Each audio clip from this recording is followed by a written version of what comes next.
Went to Barcelona on the summer. Came back here to Georgia. Been trying to make some samples. I made this hat and a t-shirt. It's not many, I still have some samples to produce. This hat, I was inspired by a picture of this actor. It's in a cowboy movie, I don't remember his name.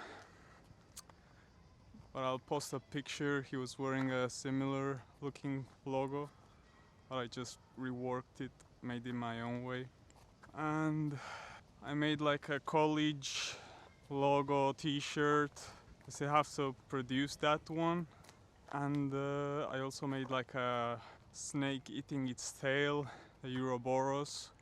I drew it myself, like worked on it on Photoshop. Yeah, like Ouroboros on the back, like the graphic is fading because I added a filter, so I try to capture a bit of the vintage aesthetic.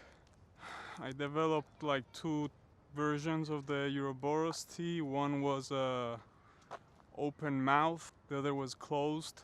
I asked ChatGPT what it thought about it, and mind you, I'm not one to use ChatGPT for my projects. I think they're quite, I mean, it's a nice assistant, but when it comes to graphic work, it's not so good, you know?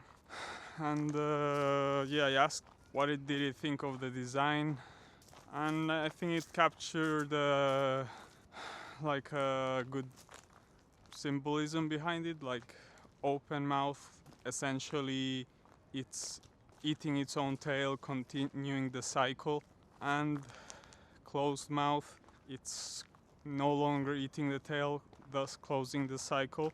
And at the end of the day, the Ouroboros, the symbolism behind it, it's a cycle of life, of creation and destruction.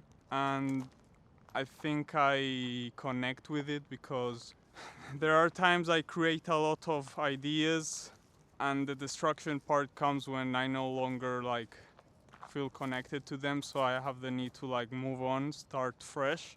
So yeah, I think it's a cool idea. Basically, I think my brand has to do with a lot of symbolism, very subtle. Maybe you won't even will think of that, but as long as I know it, I don't really care if it comes across. And yeah, I mean, for example, this hat, it has the symbol of a leaf, but it very subtly looks like an S for Osiris. So yeah, I think those small details are what count.